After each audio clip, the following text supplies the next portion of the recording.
Hello everyone. आज के इस लेक्चर में हम देखेंगे कि सिंगलटन पैटर्न क्या होता है। देखिए, सिंगलटन पैटर्न वो होता है जिसमें आप किसी क्लास का सिर्फ एक ही ऑब्जेक्ट बना सकते हैं। ठीक है, आप एक से ज्यादा ऑब्जेक्ट नहीं बना सकते। ठीक है, तो इसको अचीव करने के लिए मैं एक क्लास बनाता हूँ यहाँ पे। जैसे मैंने यहाँ पे एक क्लास बनाई, उसका नाम रख देते हैं डीबी कनेक्शन। ठीक है। आप चाहें तो इसको फाइनल क्लास भी बना सकते हैं। फाइनल जब आप यूज करते हैं क्लास के साथ, तो आप फर्दर उसकी सब क्लासेस नहीं बना सकते। ठीक है। तो मैंने इसको फाइनल, ताकि इसकी मैं चाइल्ड क्लासेस ना बना सकूं। ठीक है। अभी मैं क्या करता हूं कि ये जो डीबी कनेक्शन है, इसको हम सिंगलटन पैटर्न में कैसे अप्लाई करेंगे। सबसे पहले मैं एक स्टैटिक वेरिएबल ले लेता हूं, और मैं आपको बताऊंगा कि रीजन क्या है। एक्चुअली जब प्रोग्राम पूरा बनेगा तब आपको अच्छे से समझ आएगा। ठीक है। तो मैंने यहाँ पे एक पब्लिक स्टैटिक वेरिएबल ले लिया। ठीक है, पब्लिक भी ले सकते हो, प्राइवेट प्राइवेट ज्यादा ठीक है। तो इसको मैंने प्राइवेट ले लिया, प्राइवेट स्टैटिक एंड, और यहाँ पे मैंने इसी डीबी कनेक्शन का एक इंस्टेंस बना लिया। ठीक है। अभी नेक्स्ट क्या है कि मैं एक कंस्ट्रक्टर बनाऊंगा। देखिए, जब भी आप क्लास का ऑब्जेक्ट बनाते हैं तो कंस्ट्रक्टर क्लास के ऑब्जेक्ट को इनिशियलाइज करता है, मेमोरी एलोकेट करता है। लेकिन मैं यहाँ पे एक कंस्ट्रक्टर बना रहा हूँ जो कि प्राइवेट होगा। ठीक है। अब प्राइवेट क्यों होगा उसका भी आपको रीजन पता चल जाएगा थोड़ी देर में। ठीक है। तो मैंने यहाँ पे इसको प्राइवेट कंस्ट्रक्टर बनाया। ठीक है। अ, अब नेक्स्ट क्या है कि मैं इसके अंदर एक मेथड बना रहा हूँ जो कि अ, जो कि मेरे क्लास के इंस्टेंस को रिटर्न करेगा। तो इसमें मैं देखिए कैसे कर रहा हूँ। मैं बोल रहा हूँ पब्लिक एंड स्टैटिक, एक गेट इंस्टेंस करके एक मेथड बना लेते हैं। ठीक है। और ये क्या करेगा, ये रिटर्न करेगा मुझे पब्लिक स्टैटिक डीबी कनेक्शन। ठीक है। वो इसकी हमें रिटर्न टाइप देनी पड़ेगी। तो इसमें मुझे क्या करना है, रिटर्न करना है, रिटर्न रिटर्न करना है मुझे इंस्टेंस जो हमने ऊपर बनाया था वेरिएबल। ठीक है। लेकिन इसमें मैं क्या कह रहा हूँ, इसमें मैं कह रहा हूँ कि अगर इंस्टेंस नल है, if instance equals to null. ठीक है। सब समझ आएगा, थोड़ा सा वेट करें। ठीक है।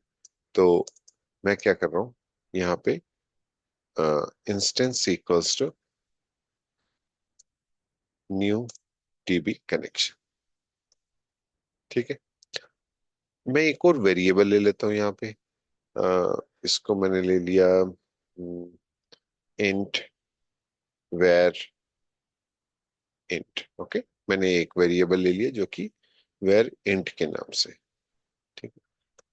तो और यहाँ पे मैंने एक मेथड बना दिया, प्रिंट मेथड, जो कि आपका इंस्टेंस मेथड होगा, स्टैटिक मेथड नहीं होगा।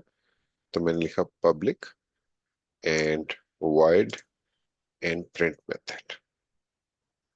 ठीक है। तो इस मेथड में मैं क्या कर रहा हूँ, उस वेरिएंट को प्रिंट करा रहा हूँ। तो sys out and I am saying var int equals to, और मैं उस वेरिएंट की वैल्यू प्रिंट करना चाहता हूँ। ठीक है। अभी देखते हैं। सबसे पहले मैं एक डीबी कनेक्शन का ऑब्जेक्ट बनाने की कोशिश कर रहा हूँ। तो अब मैं आपको धीरे धीरे उस क्लास में मैंने क्या किया है, मैं उसको समझाने की कोशिश करूंगा। देखिए, मैं डीबी कनेक्शन का ऑब्जेक्ट बना रहा हूँ। से connection one equals to new DB connection. ठीक है। जब मैं ऐसे करने लगूंगा तो ये मुझे अलाउड नहीं कर रहा। देखो, कुछ भी सजेशन नहीं दे रहा है यहाँ पे। उसका रीजन क्या है, देखिए, मैंने आपको बताया कि जब भी आप किसी क्लास का ऑब्जेक्ट बनाते हैं तो उसका कंस्ट्रक्टर कॉल होता है। लेकिन यहाँ पे मैंने कंस्ट्रक्टर को प्राइवेट दिया हुआ है। ठीक है। जब आप प्राइवेट कंस्ट्रक्टर बनाते हैं तो आप उस क्लास का ऑब्जेक्ट बना ही नहीं सकते। ठीक है। तो आई होप आपको ये बात समझ आ गई होगी। ठीक है। अब आप अब आप कहेंगे कि यहाँ पे मैंने एक स्टैटिक डीबी कनेक्शन, यहाँ तो मैंने ऑब्जेक्ट बना दिया, यहाँ ऑब्जेक्ट को इनिशियलाइज ही कर रहा हूँ ना मैं। तो ऐसा क्यों हुआ? क्योंकि प्राइवेट जो मेंबर्स होते हैं within the class, they are accessible. ठीक है, so private constructor is accessible in the class, but outside the class आप उसको एक्सेस नहीं कर सकते। ठीक है, तो इसका मतलब ये वाली स्टेटमेंट तो नहीं चलेगी, तो इसको हमने हटा दिया। ठीक है, अब मैं क्या कर रहा हूं, मैं इनिशियलाइज करूंगा मैं अपने इंस्टेंस को इस मेथड से। ठीक है, इस मेथड से मैंने इसको स्टैटिक इसीलिए लिया क्योंकि मैं इसको क्लास लेवल पे यूज कर सकूं। ठीक है, तो इसमें मैंने क्या लिखा है, एक वेरिएबल लिया है मैंने यहाँ पे इंस्टेंस। ठीक है, जो कि डीबी कनेक्शन टाइप का है। तो मैंने कहा अगर इंस्टेंस नल है तो फर्स्ट टाइम जब मैं इसको कॉल करूंगा तो इंस्टेंस नल होगा, कोई वैल्यू मैंने असाइन नहीं की। अगर और वो स्टैटिक है तो क्लास लेवल पे ही यूज होगा। ठीक है, तो देखिए मैं क्या कर रहा हूँ यहाँ पे। अब मैंने लिखा डीबी कनेक्शन से कनेक्शन वन इक्वल्स टू, और मैंने यहाँ लिख दिया dB connection dot gate instance कर सकता हूं मैं। ठीक है, जब आपका ये गेट इंस्टेंस होगा तो क्या होगा, देखिए ये मेथड कॉल होगा और इस वक्त इंस्टेंस की वैल्यू नल है, तो वो क्या करेगा, एक न्यू डीबी कनेक्शन एक उसका ऑब्जेक्ट बनाएगा। तो प्राइवेट कंस्ट्रक्टर होने के बाद भी मैं उसका ऑब्जेक्ट बना सकता हूँ लेकिन विद इन सेम क्लास। तो इंस्टेंस की वैल्यू क्या होगी, डीबी कनेक्शन, और इसको मैंने रिटर्न किया। ठीक है, अब जब मैं रिटर्न करूंगा तो ये कनेक्शन के अंदर आ जाएगा।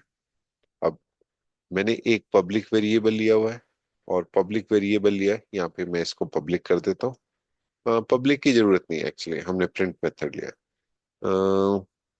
नहीं, करना पड़ेगा, सॉरी गाइस, यहाँ पे करना पड़ेगा। या तो पब्लिक बना लो, सेटर गेटर बना लो, वो आपकी मर्जी है। तो मैं यहाँ पे इसको पब्लिक बना देता हूँ, ठीक है, सिंप्लिसिटी के लिए। तो मैंने एक ये वेरिएबल लिया विच इज वेर इंट। अब मैं ये प्रूव करूंगा कि कितने भी आप इंस्टेंसेस बना लें, वो सेम इंस्टेंस को ही रेफर करेगा, यानी कि एक ही ऑब्जेक्ट बनेगा। तो मैंने क्या किया, यहाँ पे connection one dot var int की वैल्यू रखती से 10। ठीक है, अब मैं connection one dot print method को कॉल करता हूं। तो जब मैंने इसको कॉल किया, देखिए इसको एग्जीक्यूट कर सकते हैं आप, यहाँ से रन भी कर सकते हैं। मैं इसको थोड़ा javac and then main dot Java इससे एग्जीक्यूट कर रहा हूँ। ठीक है, तो अब इसके बाद मैंने लिखा जावा एंड मेन क्लास, तो ये रिटर्न करेगा 10। ठीक है, वेर इंट इक्वल्स टू 10। ठीक है, करेक्ट हो गया, बिल्कुल सही है। अब हमने एक ऑब्जेक्ट तो बना दिया, अब मैं दूसरा ऑब्जेक्ट बनाने की कोशिश करता हूँ। उसमें भी मैं सेम मेथड को यूज करूंगा। ठीक है, इसी को यूज करके मैं कहता हूँ कि एक और ऑब्जेक्ट बना देता हूँ जिसका नाम है कनेक्शन टू। देखिए अब जब आप कनेक्शन टू बनाएंगे तो ये मेथड कॉल होगा गेट इंस्टेंस। गेट इंस्टेंस में जाएगा, ये चेक करेगा इंस्टेंस की वैल्यू नल है, नहीं नल, क्योंकि इंस्टेंस तो एक स्टैटिक वेरिएबल है और उसकी वैल्यू अब नल नहीं है, उसकी वैल्यू ऑलरेडी इंस्टेंशिएट कर दी है हमने। तो जब वो इंस्टेंशिएट हुई है, उसका ऑब्जेक्ट बन चुका है, तो कनेक्शन टू भी वही रहेगा। देखो करता हूँ, देखो मैं आपको यहाँ पे connection to dot print method को कॉल करते हैं, तो ये 10 ही रिटर्न करेगा। ओके, क्यों? क्योंकि connection two is equals to connection one ही है। अभी उसको भी प्रूव करेंगे। ठीक है, तो अब मैंने इसको सेव किया, और सेव करने के बाद अपनी जावा क्लास को दोबारा से कंपाइल किया और एग्जीक्यूट कर रहा हूं। तो देखिए 10 ही रहा। अब मैं यहां लिखता हूं if connection one equals to connection two. ठीक है, अगर वो दोनों सेम है, सेम इंस्टेंस को इंडिकेट कर रहे हैं, then sys out single single instance. Okay, else लिख देते हैं, एल्स, और आप लिख सकते हैं sys out. Okay, connections are different, और कनेक्शन ऑब्जेक्ट्स आर डिफरेंट, जो भी आपने लिखना है। ठीक है, कनेक्शन की जगह मैं इंस्टेंसेस लिख देता हूँ, इंस्टेंसेस आर डिफरेंट। ठीक है, इसको सेव कर देते हैं। अब इसको कंपाइल करते हैं और इसको एग्जीक्यूट करते हैं।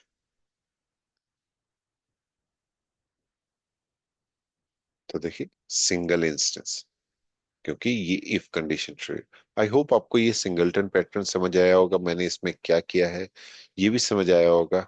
अगर आपको ये वीडियो अच्छा लगा तो please do like and share, और हम मिलेंगे एक और अच्छे वीडियो के साथ, एक और इंट्रोडक्शन वीडियो के साथ, जो कि आपका किसी डिजाइन पैटर्न या जावा के किसी कॉन्सेप्ट को क्लियर करेगा। Thank you very much for watching, see you in the next lecture, bye bye.